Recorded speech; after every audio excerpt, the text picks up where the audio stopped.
Toro est un héros puissant, mais timide, qui rêve de tuer le roi démon avec son groupe composé de 3 magnifiques filles. Ce qu'il ignore, c'est que ces filles sont en réalité des assassines envoyées pour le tuer, chacune pour des raisons différentes. Heureusement, il est bien trop fort pour être blessé par leurs attaques sournoises, et les filles qui voulaient le tuer commencent rapidement à développer des sentiments pour lui. Malheureusement, il est bien trop timide pour gérer toute cette attention.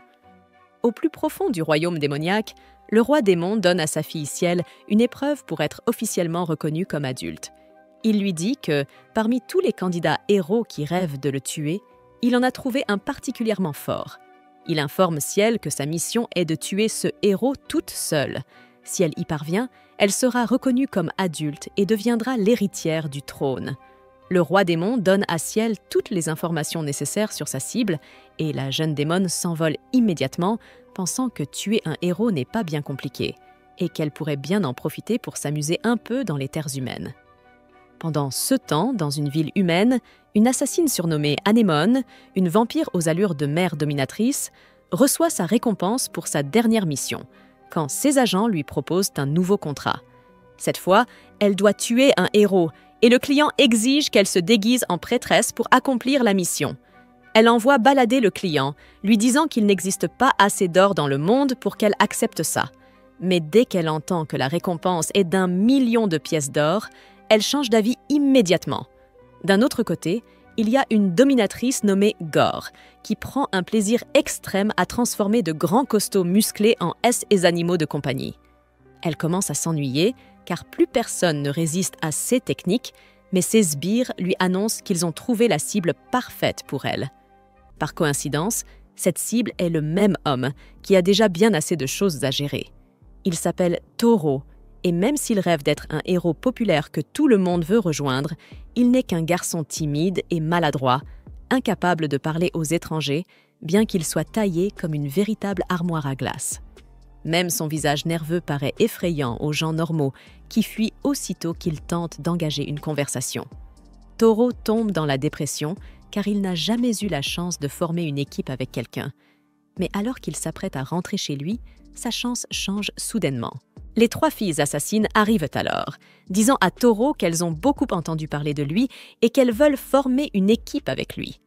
Alors que Ciel et Anémone se détestent instantanément, Gore, elle, pense que plus on est de fous, plus on rit.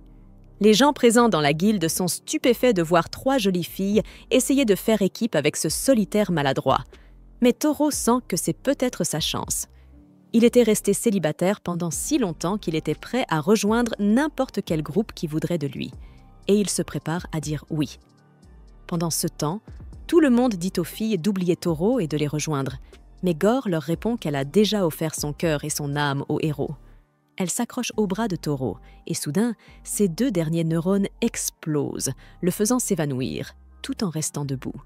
Les filles ne comprennent pas ce qui se passe, et les habitués de la guilde leur expliquent que Toro est incroyablement timide, encore plus en présence de femmes. Gore et Anémone pensent qu'elles peuvent tirer parti de cela, mais Ciel les prend de vitesse. Elle utilise sa magie pour soulever Toro et s'envole en défonçant le toit de la guilde. Gore et Anémone se lancent à sa poursuite, incertaines de ce que Toro veut, mais elles se disent que c'est au moins bien d'être sorties de la ville.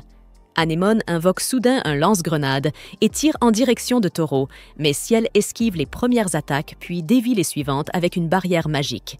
Les 3 se retrouvent face à face et Gore décide d'utiliser une potion maison pour transformer les filles en SS, animaux de compagnie, avant de s'occuper de Toro.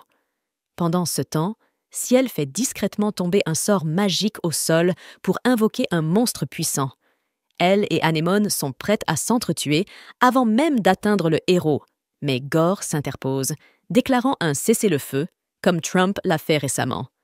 Anémone et Ciel acceptent de discuter, mais au moment où elles baissent leur garde, elles découvrent qu'elles sont paralysées à cause du parfum paralysant spécial de Gore. Gore est fière de sa création, mais Ciel lui dit qu'elle vient de faire une grosse erreur, car elle a interrompu son sort d'invocation, et maintenant la créature qu'elle a invoquée va certainement devenir incontrôlable. Soudain, un cercle magique apparaît au sol, et un dragon noir à 8 pattes en sort. Gore décide de fuir pour sauver sa peau, car le combat, ce n'est vraiment pas son truc. Mais à sa grande surprise, Anémone et Ciel surmontent la paralysie et attrapent ses jambes, lui criant de leur donner l'antidote si elle veut. Alors qu'elle se dispute à ce sujet, le dragon s'approche d'elle, mais au moment où il est sur le point de les dévorer, Toro intervient au dernier moment et explose la tête du dragon d'un seul coup de poing. Les filles n'en croient pas leurs yeux, puis Toro se tourne vers elles. Elles s'attendent à ce qu'il prononce une de ces répliques classes dignes d'un personnage principal, mais le timide Toro est incapable de dire le moindre mot. Elles décident de le féliciter, car il leur a bel et bien sauvé la vie. Mais dès qu'elles le prennent dans leurs bras, le cerveau de Toro fond une nouvelle fois. Et il s'évanouit. Les filles hésitent à le tuer maintenant, mais Ciel dit qu'elles ne devraient pas, car Toro a été vraiment génial tout à l'heure, et qu'elles lui doivent la vie. Anémone et Gore sont d'accord. Puis Gore propose de retourner en ville et de faire connaissance autour de quelques desserts. Ciel accepte tout de suite, car elle adore les sucreries, et Anémone décide de les suivre pour déterminer si elles sont des ennemis ou des alliés. Quant à Gore, elle prévoit simplement de faire semblant d'être leur amie, puis de les éliminer dès qu'elle en aura l'occasion. Quoi qu'il en soit, elles retournent en ville, où elles décident de se présenter convenablement. Ciel dit qu'elle est une mage, Anémone continue de prétendre être une prêtresse, et Gore dit qu'elle est une danseuse qui veut simplement s'amuser. Vient ensuite le tour de Toro, et bien qu'il veuille se montrer cool et détaché, il n'arrive pas à dire grand-chose. Il marmonne simplement qu'il les protégera de tous les dangers et qu'il est impatient de travailler avec elle. Puis Gore le serre volontairement dans ses bras pour le faire tomber dans les pommes, afin de pouvoir parler librement avec les filles. Les trois révèlent alors leurs véritables identités et leurs intentions, et Gore propose qu'elles unissent leurs forces pour éliminer le héros. Anémone répond qu'elle va abandonner, car elle n'est pas assez payée pour devoir faire du cosplay Astérisque et Astérisque gérer la concurrence en même temps. Mais ce n'est qu'un gros mensonge. Elle se rend simplement sur un point en hauteur et invoque un fusil de sniper pour abattre Toro, qui est toujours inconscient et sans défense.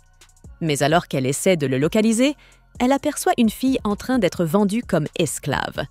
Anémone ne compte pas laisser faire ça et elle lance une bombe fumigène pour extraire la fille discrètement. Elle lui donne un peu d'argent et lui dit de fuir aussi loin qu'elle le peut, puis décide de s'occuper du marchand d'esclaves, qui se révèle être un monstre sans tête. Il dit à Anémone qu'elle va payer pour avoir saboté son commerce, mais elle charge la première et le submerge rapidement grâce à sa force et sa vitesse. Le monstre réalise qu'il est en danger, alors il décide de libérer toute sa puissance, envoyant ses tentacules verts à l'attaque. Anémone les tranche facilement, mais à sa grande surprise, il peut les régénérer et même contrôler les morceaux découpés. Elle commence à se sentir acculée et le monstre se recouvre alors entièrement de ses tentacules pour créer une défense absolue. C'est alors que Toro arrive et lui assène un coup de poing si puissant qu'il envoie le monstre valser. Anémone est choquée en voyant cela et demande à Toro ce qu'il fait ici. Il lui rappelle qu'il lui avait promis de la protéger et soudain, elle commence à tomber amoureuse de lui, elle aussi. Cependant, Toro remarque le couteau qu'elle tient à la main et pour éviter d'avoir à lui donner une explication, Anémone lui envoie un baiser volant, ce qui le fait s'évanouir sur le coup.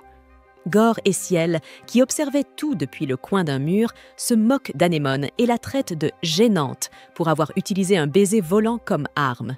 Anémone est furieuse contre elle, puis Ciel lui demande pourquoi elle n'a pas simplement tiré sur le monstre à distance avec son fusil de sniper.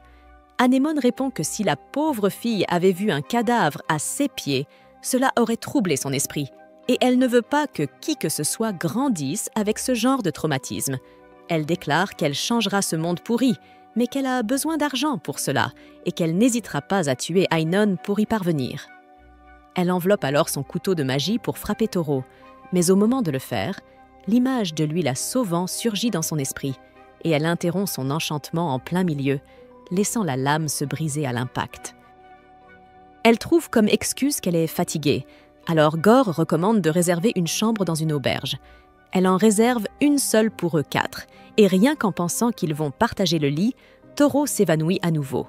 Anémone sort, car elle n'est pas encore prête pour des trucs bizarres, et si elle ne sait même pas ce que font les adultes dans une chambre à coucher, alors elle décide de partir elle aussi. Maintenant que Gore est seul, elle injecte un produit chimique spécial dans le corps de Toro, convaincue qu'il deviendra son animal de compagnie dans les 5 minutes. Cependant, rien ne se passe quand elle ressort de la douche et lorsqu'elle essaie de le séduire avec une danse, il ne se réveille même pas. Elle décide alors de ne plus se retenir et entre dans sa forme de dominatrice, fouettant Toro avec son fouet. Il résiste toujours à son contrôle, mais Gore pense qu'elle est sur la bonne voie. Elle utilise l'une de ses compétences spéciales pour lui ordonner de lui lécher les pieds, mais à la place, Toro bondit sur elle et la plaque sur le lit. Gore n'a pas l'habitude d'être dominée de la sorte et elle commence même à aimer ça. Mais Toro reprend soudain ses esprits et en voyant une femme fatale prête à le laisser faire ce qu'il veut, il s'évanouit encore, cette fois avec une violente hémorragie nasale. Gore appelle alors Anémone et Ciel pour leur raconter ce qui s'est passé. Et les filles décident de passer le reste de la nuit à tisser des liens entre elles. À ce moment-là, Toto reprend connaissance, mais au lieu de lui laisser le temps de remettre ses idées en place, les filles l'accueillent en affichant leur charme, et son cerveau surchauffe à nouveau, jusqu'à ce qu'il retombe dans les pommes. Quand Toto se réveille enfin, il rejoint Goa et les filles pour le petit déjeuner. Une fois le repas terminé, Goa commence à parler de son envie de partir à l'aventure. Pendant qu'elle s'exprime, Toto se demande s'il est vraiment capable de gérer 3 bombes pareilles en même temps, alors qu'il avait déjà perdu connaissance rien qu'avec une seule. Mais avant qu'il ait le temps de réfléchir à ce que ça implique de gérer les 3, Ciel se tourne vers lui et lui demande s'il y a un problème. Il peine à répondre qu'il va bien. Après avoir jeté un nouveau coup d'œil à leur silhouette parfaite et se rappelant la promesse qu'il leur a faite de les protéger, il finit par leur dire qu'il fera de son mieux.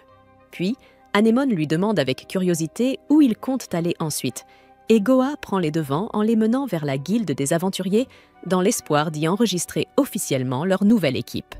Pendant le processus d'enregistrement, Goa demande à Toto d'inscrire son nom comme chef du groupe. La demande le prend totalement par surprise, mais une fois le formulaire rempli, il panique et s'effondre, visage contre le comptoir, simplement parce qu'il voulait remercier la réceptionniste pour sa gentillesse. Anémone le nettoie avec douceur, et Ciel lui dit en gros de se calmer un peu et d'agir comme un vrai chef, maintenant qu'il en est un. Toto s'excuse d'avoir perdu le contrôle. Quelques minutes plus tard, l'enregistrement est terminé, et Toto sort pour lire le document signé du groupe. Il est surexcité, car c'est la première fois qu'il fait officiellement partie d'une équipe enregistrée. Goa, elle, insiste pour qu'il commence l'aventure immédiatement.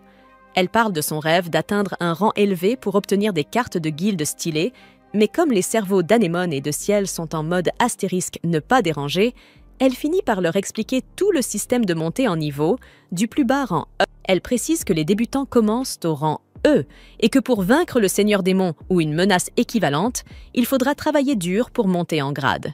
Puis elle désigne un panneau expliquant qu'ils peuvent y choisir des quêtes pour gagner de l'expérience. Plus les missions sont difficiles, plus leur rang augmentera. Pour l'instant, ils devront se contenter de chasser des slimes et de cueillir des herbes. Cependant, lorsque Goa révèle qu'il faudrait des années pour atteindre le rang suprême, Ciel explose. Elle trouve cela absurde. Mais, en voyant qu'Anémone accepte la situation, elle enlace Toto bien fort, histoire d'avoir une petite discussion privée avec les filles après qu'il se soit évanoui. Évidemment, le cerveau de notre héros surchauffe, et tandis qu'il est inconscient, Ciel rappelle aux filles qu'elles ne sont pas là pour grimper les échelons, mais pour envoyer Toto ad patre. Dès qu'elle remet en question l'utilité de l'aventure, Goa et Anémone conviennent qu'il est inutile de perdre du temps. Anémone propose alors qu'elles se relaient pour achever Toto, un jour chacune. Ciel est d'accord, à condition que les autres n'interfèrent pas lorsque ce sera son tour. Pour décider de l'ordre, elle joue à pierre-feuille-ciseaux. Ciel l'emporte et attend le réveil de Toto pour discuter. De son côté, Toto peine à engager la conversation. Bien qu'il ait 1000 idées en tête, il ne parvient qu'à demander où sont passés Goa et Anémone. Ciel lui répond qu'elles sont parties chercher des quêtes et qu'elle est restée pour veiller sur lui pendant son évanouissement. Toto la remercie, mais l'atmosphère devient vite étrange. Ciel lui demande alors pourquoi il veut devenir aventurier. Pensant qu'il s'agit de gloire ou d'argent, elle est surprise quand Toto avoue qu'il cherche avant tout à gagner confiance en lui. Pour l'instant, vaincre le Seigneur Démon est, selon lui, le seul moyen d'oser enfin parler aux gens. Ciel comprend ce qu'il ressent, mais, avec un sourire, se dit intérieurement que, de toute façon, Toto mourra aujourd'hui. De son côté, Toto déteste le fait de s'évanouir sans arrêt, surtout après avoir promis de protéger les filles, alors que ce sont elles, en réalité, qui veillent sur lui. Quand Ciel entend ça, elle esquisse un sourire et arbore son visage de jolie fille, croisant les jambes et laissant entrevoir quelques atouts non sollicités. Mais au moment où elle se rappelle que Toto l'avait protégée dans le passé et tente de le remercier, Toto aperçoit ses formes et tombe dans les pommes. Encore. Pendant qu'il est inconscient, Anémone et Goa, qui écoutaient en douce, taquinent Ciel sur le fait qu'elle soit déjà tombée amoureuse de Toto. Mais elle les remballe vite et leur demande si elles ont enfin trouvé un job. Goa parle alors d'une requête d'un armurier qui veut qu'on lui rapporte du minerai de fer d'une grotte. Ciel feuillette les détails, tout en rappelant à Goa de ne pas interférer lorsqu'elle tentera de tuer Toto. Mais avant de partir, Anémone ne peut s'empêcher de lancer une pique. Elle propose de s'occuper de Toto à sa place, puisqu'il est clair que Ciel s'y attache un peu trop. Ciel réplique aussitôt, la traitant de « passoire délavée », incapable de retenir quoi que ce soit de solide, même clouée sur place. Prêtes à en venir aux mains, les deux filles se font stopper net par Goa, qui s'interpose avant que ça dégénère. Plus tard, dans l'après-midi, Toto arrive à la grotte avec les filles pour accomplir la mission. Il est nerveux, mais entre en premier et leur dit de rester derrière lui. À l'intérieur, Goa et Anémone se demandent ce que Ciel a prévu pour tuer Toto. Comme Ciel le sous-estime complètement, elle se contente d'utiliser des slimes. Une fois les slimes apparus, Toto les élimine d'un seul coup de poing chacun. Et une fois le champ dégagé, il s'avance un peu plus pour sécuriser la zone. En son absence, Ciel parle de ses faiblesses. Elle a remarqué qu'il ne porte pas d'armes et pourrait être impuissant face à un ennemi insensible aux coups de poing ou de pied. Alors, dès que Toto revient de son inspection, Ciel utilise sa magie pour fusionner les restes des slimes vaincus en un énorme méga slime bien furieux. Lorsque Toto l'attaque et constate que ses coups de poing ne fonctionnent pas, il se retrouve piégé par la bave et se contente de la balancer et de la plaquer au sol. Cependant, plutôt que de rester vaincu, la bave se ressaisit et retient Toto sur un mur afin qu'elle puisse le manger. Voyant cela, Ciel sourit, pensant qu'elle a gagné. Mais avant qu'elle ne puisse célébrer la mort de Toto, le mec crie au slime de le laisser partir. Et juste comme ça, le slime est vaporisé instantanément. Ciel est choquée, et lorsqu'elle admet qu'elle a fini d'essayer de ramener Toto à la vie, Goa lui rappelle qu'ils ont un travail à finir. Au fil du temps, Anémone trouve des traces de fer dans la grotte. Mais comme il n'y a pas d'outils pour les déterrer, Toto frappe les murs à la place, ce qui la laisse complètement choquée. Au coucher du soleil, alors qu'un aventurier de rang D tente de vendre du minerai de fer à un marchand d'armes, il est choqué lorsqu'il voit l'équipe de Toto arriver avec un sac plein de ce minerai et s'enfuit, honteux. Le marchand remercie Toto pour son aide, et pendant que Toto rejoint les filles, Ciel lui demande curieusement comment il est devenu si fort, et Toto lui révèle qu'il soulève simplement des poids. Cela choque les trois filles qui réalisent que si Toto est bâti comme un demi-dieu en haut, il y a des chances qu'il ait ce qu'il faut pour leur taper sur les joues en même temps. Mais avant qu'elles ne puissent le confirmer, l'aventurier de rang D de tout à l'heure se présente, demandant aux filles de laisser tomber Toto et de le suivre. Cependant, après avoir passé une radiographie magique sur le pantalon de Toto, il tremble devant ce qu'il voit et s'enfuit, car il ne peut pas rivaliser avec lui. Après son départ, Toto se rend compte qu'il a encore beaucoup de chemin à parcourir pour diriger les filles. Il les supplie donc de le soutenir afin qu'il puisse leur offrir une force morale pendant la journée et un soutien oral pendant la nuit. Lorsqu'ils arrivent en ville, à Dossa, Goa se penche vers l'oreille d'Anémone et lui chuchote. « À ton avis, c'est à qui de tenter d'assassiner Toto maintenant que Ciel a échoué ? Anémone veut être la prochaine à essayer, mais Goa n'est pas d'accord. » Les trois filles s'étaient mises d'accord pour tirer à pierre-papier-ciseaux afin de décider à qui reviendrait la tâche. Elles décident donc de respecter les règles et se lancent dans une nouvelle partie interminable de pierre-papier-ciseaux, tandis que Toto les regarde, perplexe, se demandant ce qui leur prend tout à coup. Finalement, c'est Goa qui l'emporte. Ciel et Anémone s'éclipsent aussitôt, prétextant qu'elles ont des choses à faire, laissant Goa seule avec Toto. Le jeune homme hésite à marcher seul aux côtés d'une fille aussi ravissante que Goa. Celle-ci le taquine aussitôt, le serre contre elle, pressant sa poitrine contre lui en lui demandant s'il n'aime pas passer du temps seul avec elle. Normalement, cela suffirait à court-circuiter complètement le système de Toto, mais il semble qu'il ait développé une certaine résistance avec le temps. Il est toujours aussi timide, certes, et met une éternité à lui avouer qu'en réalité, il aime bien être avec elle. Quoi qu'il en soit, Goa lui propose de déjeuner ensemble. Dans sa tête, Toto, toujours aussi rêveur, s'imagine qu'elle l'invite à un rendez-vous amoureux. Et pour une fois, il a raison. Goa le prend dans ses bras et lui confirme que c'est bel et bien un rendez-vous. Cette déclaration suffit à faire perdre connaissance au héros trop sensible. Lorsqu'il reprend ses esprits, Goa l'a déjà amené dans un bar local. Elle lui sert une boisson agrémentée d'une de ses mixtures douteuses. Toto boit sans se méfier, tandis qu'elle l'observe intensément, attendant que les effets se manifestent. Mais rien ne se passe. Comme elle le fixe droit dans les yeux, Toto croit qu'elle attend qu'il dise quelque chose, puisque c'est un rendez-vous. Dans sa tête, il imagine une réplique classe et héroïque qui la ferait tomber follement amoureuse de lui. Mais bien sûr, il échoue lamentablement. Le visage crispé, il ressemble davantage à quelqu'un qui a un mal de ventre. Goa, elle, pense que sa drogue commence enfin à agir. Mais non, Toto est simplement aussi maladroit qu'à l'habitude. Elle n'en revient pas. Son mélange n'a eu aucun effet. Pas découragée pour autant, elle lui propose un morceau de viande grillée, cette fois saupoudré d'un produit capable de plonger n'importe qui dans un état de détachement et de paranoïa intense. Mais encore une fois, rien. Déterminée à voir ce garçon réagir d'une manière ou d'une autre, Goa tente le tout pour le tout. Elle lui fait avaler un sandwich contenant une drogue si puissante qu'elle peut plonger quelqu'un dans le coma pendant une semaine. Mais là encore, Toto ne ressent absolument rien. Et ainsi, Goa finit par accepter sa défaite, découvrant au passage un fait surprenant. Toto est totalement immunisé contre tous les types d'effets de statut.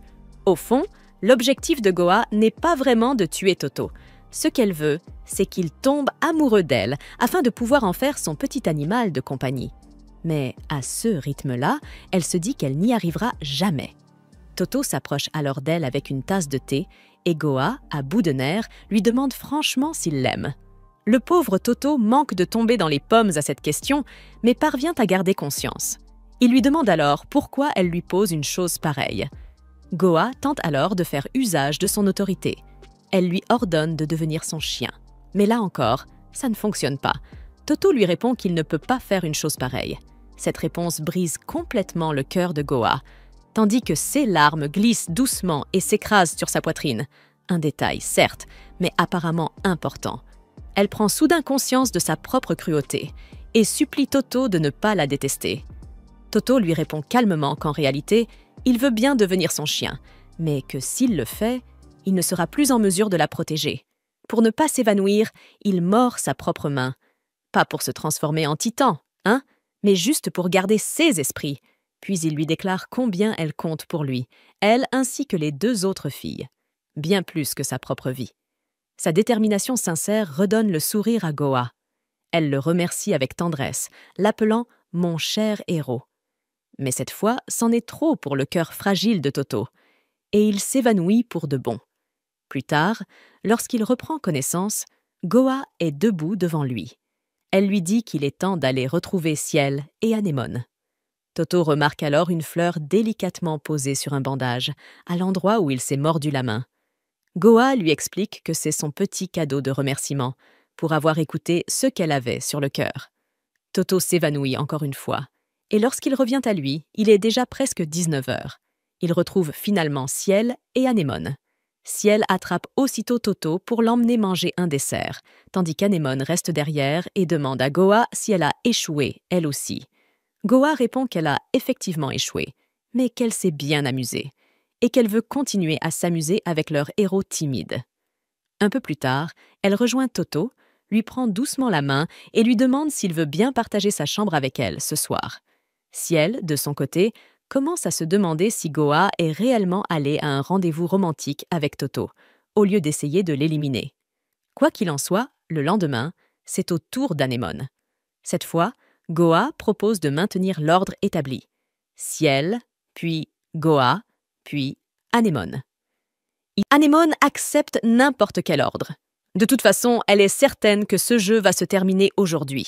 Elle va tuer Toto, point final. Ciel, de son côté, n'y croit pas une seconde. Elle s'éloigne donc calmement, décidant de se préparer pour son propre tour, prévu pour le lendemain. Quant à Goa, elle a compris que ces mixtures ne fonctionneraient jamais sur Toto. Abandonnant donc l'idée de l'assassiner, elle décide d'accompagner Ciel, curieuse de voir ce que celle-ci compte tenter. Anémone, elle, entraîne Toto dans la forêt, sous prétexte d'une mission de cueillette d'herbes médicinales. Elle explique que Ciel et Goa sont restés à l'auberge à cause de prétendues douleurs à l'estomac. Après une bonne demi-heure à marcher en silence au cœur de la forêt, tous deux commencent à se demander quoi dire. L'ambiance est incroyablement gênante. Anémone est nulle pour lancer une conversation, tandis que Toto est tendu comme jamais. Il n'a jamais été seul avec elle, et il ne sait pas comment se comporter. Pendant que leur rendez-vous maladroit se poursuit, Ciel et Goa, elles, passent une journée complètement différente. Ciel, avec sa passion pour les sucreries, est ravie de découvrir les délices du petit resto que Goa lui a fait découvrir. Elle dévore ses plats avec joie. Elle remercie Goa de lui avoir fait découvrir l'endroit, mais lui rappelle au passage qu'elle porte un sort de protection contre les charmes. « Si tu crois que tu vas m'ensorceler, t'es une sacrée menteuse », prévient-elle. Goa proteste aussitôt. « Mais je suis pas une fétichiste, j'aime juste les charmes, c'est tout !» Elle rigole, continuant de discuter gaiement, jusqu'à ce qu'un type étrange s'approche d'elle, demandant pourquoi elles sont encore là à parler. Les deux filles le regardent sans la moindre crainte et lui répondent, d'un ton uni, de dégager. Elle ne gêne personne, elle parle, c'est tout. L'homme insiste, l'air inquiet, se demandant si elles comprennent bien la situation. Il tente une nouvelle fois de les mettre en garde, mais elles ne répondent même plus. Pendant ce temps, Anémone continue de cogiter. Elle ne sait pas de quoi parler, elle s'ennuie à mourir, et elle donnerait n'importe quoi pour planer un peu. Mais comme elle joue le rôle d'une prêtresse, elle n'a pas le droit de consommer quoi que ce soit. Toto tente de briser la glace. « Qu'est-ce que tu aimes dans la vie ?» Anémone répond sans réfléchir. « L'alcool et l'argent. » Toto en reste bouche bée. Réalisant sa bourde, elle se reprend aussitôt, fait comme si elle n'avait rien dit, et tente de changer de sujet. Pour rattraper le coup, elle lui retourne la question. Toto répond qu'il aime soulever des poids. Elle trouve ça terriblement banal. De retour au restaurant, l'homme continue d'importuner Goa et Ciel. Mais elles n'en ont strictement rien à faire. Finalement, il leur montre ce qui se passe derrière elles. Des bandits sont en train de braquer le lieu. Les filles, toujours aussi imperturbables, elles continuent leur conversation. Pendant ce temps, Anémone trouve que ce silence commence à devenir insupportable. Elle décide donc d'aller droit au but. Anémone décide de rompre le silence en posant une question inattendue. « Comment tu t'es fait cette cicatrice sur le visage ?» La question prend Toto au dépourvu. Il se crispe aussitôt, visiblement mal à l'aise. Pendant ce temps, au restaurant, le chef des bandits, un certain Zach, fait irruption dans la salle et accuse les filles d'être irrespectueuses. « Vous savez à qui vous parlez, là ?» hurle-t-il. Il commence à se vanter d'avoir été autrefois un aventurier de rang B. Goa éclate de rire face à ses prétentions, et si elle demande avec dédain « Rang B, c'est censé impressionner quelqu'un, ça ?» Goa explique calmement. « Sur 1000 aventuriers, ça veut juste dire qu'il faisait partie du top 100. » Pas ouf. Les filles rient, ce qui énerve encore plus Zach. Furieux, il tente de s'en prendre à Ciel, mais sa magie annule immédiatement l'attaque. Elle se tourne vers lui, le regard glacial. « Et toi, tu sais à qui tu essaies de t'en prendre ?» Mais il ne renonce pas. Il fonce à nouveau sur elle. Cette fois, Ciel et Goa l'attaquent ensemble et lui assènent un bon coup. Ciel veut le finir toute seule, mais Goa lui rappelle que ce genre de type aura sûrement une prime sur la tête. Autant le capturer vivant, non?